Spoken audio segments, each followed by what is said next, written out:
This is your Mortgage Rate Watch for Wednesday, March the 16th, and I'm Keith Akada with the Mortgage Reel. We just want to first touch on what happened with the Federal Reserve meeting yesterday and their announcements about inflation, about what they see as the future economic recovery, which the United States still is on firmer footing and is improving gradually. The biggest thing that here that they finally address what's happening with core inflation, of how all of us as consumers are seeing the rise in cost of goods, from groceries to gas and everything that we buy.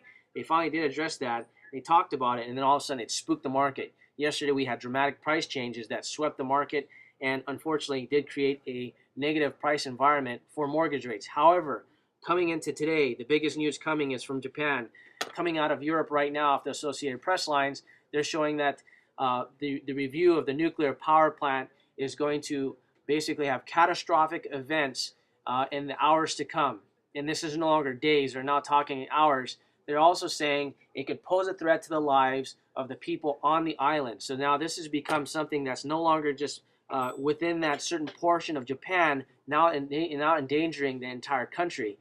If this is true, this is also what's driving the stock market lower. It's had a huge impact on the stock market. And even if you look at the bond page today, two things are happening. A lot of investors are seeking the U.S. bond market as a safe haven. They're placing their and parking their money there, creating bonds to tick up higher. Another thing that we're also seeing is that because of the Dow Jones, a lot of that money could be moved into the bond markets, and this is creating a great opportunity today for mortgage rates. If you're looking for an opportunity to seize a rate, today is the time, just because of the fact that the unfortunate events still happening in Japan, and our thoughts and prayers go out to the people there, and also what's going on with still in Libya, and that the violence still escalating in the country. All of these things factor in, and it's causing all the investors to seek the United States safe haven until the word uncertainty settles itself, and hopefully peace comes to Libya, and also we see a change of events for the better in Japan.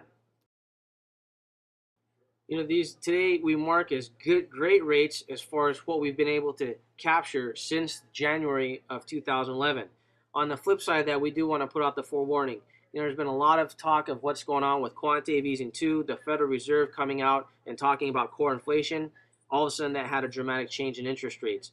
The biggest thing that we want to make sure that people understand here is that what's going on in the Middle East, what's happening in Japan, that's all had a positive impact on the mortgage bonds, and it's also helping interest rates. When you strip those two things away, and they keep talking about from the Federal Reserve that the U.S. is on a firmer footing, improving gradually, and that our economy is getting better.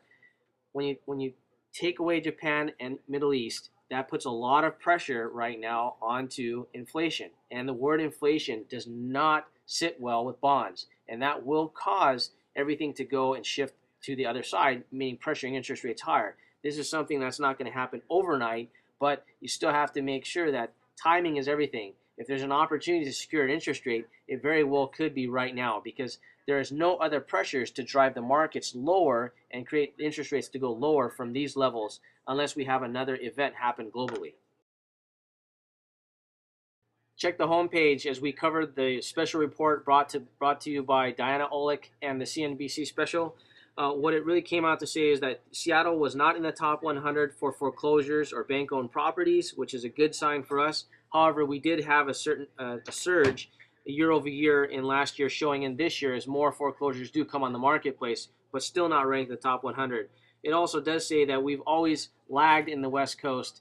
What California saw 2 to 3 years ago as far as the spike in short sales and foreclosures, right now Washington is just coming into the peak of that. So, but still here again, positive aspect of it, not ranking in the top 100. It's mostly because the boom that we had in our tech sector here. But the biggest thing is, thank goodness to Boeing winning the contract. It's going to bring more jobs in, bring more stability to our region, and that's going to help the overall economic growth here in Washington State. This is all good news for home ownership and our values of homes in Seattle.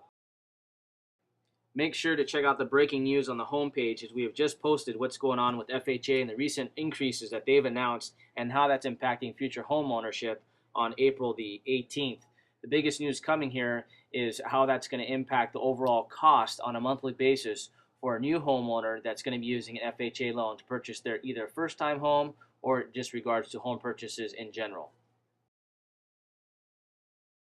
Make sure to check the homepage of Homeowners Education 101 on the increases of the credit risk pricing that was just implemented by Fannie Mae and Freddie Mac and how that impacts any current or future homeowner that's thinking about either refinancing or purchasing in the very near future.